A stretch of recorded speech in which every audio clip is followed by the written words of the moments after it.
Dili ko paturdyako ni Mrs. Kung ugaling man, dili ko mutunol niya og 200 pesos nga bayad. Tawgan na lang ko sa pangalang Boboy. 37 anyos og taga dinhi lang sa Digos City. DJ Sam, akong problema karon ay kabahin ni sa akong asawa nga grabe kanaong og kwarta.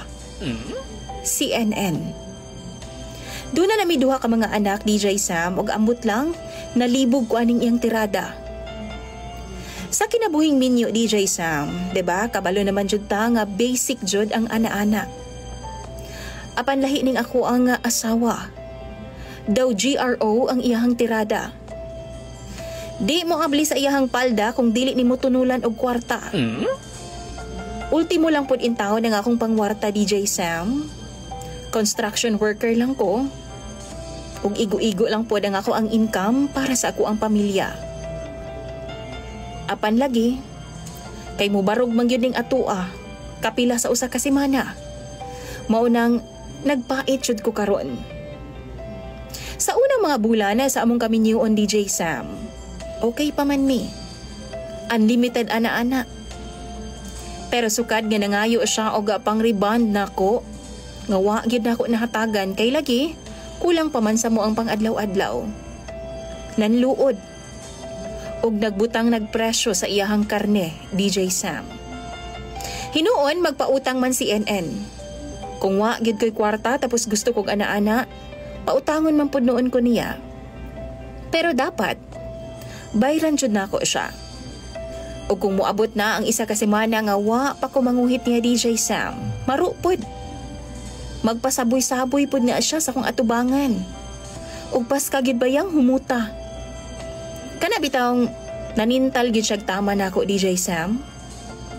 Mao nang ako, kay tao lang pud, makautang gid ko niya. 200 per round kung cash, DJ Sam.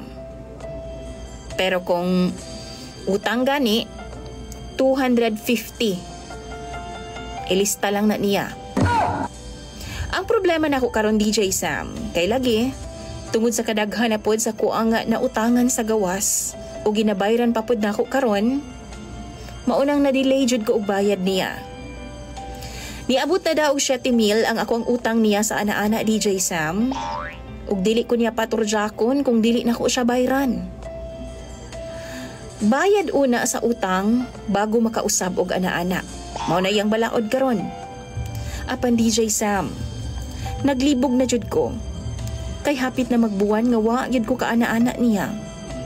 Kay igo-igo raman pod ang ako ang income sa mga palaliton sa amo ang panimalay. Wa na pod ko'y kautangan. Kay halos nalukop na pod nako ang nagpaarawan sa amoa. Di jud ra ba mapugos, DJ Sam? Mao nang makapangutan ako ninyo. Normal pa ba ning akong asawa? Palihog tambagi daw ko ninyo pinaagi sa comment section kay ako anang basahon. Palihog lang. Imong follower, DJ Sam, Boboy.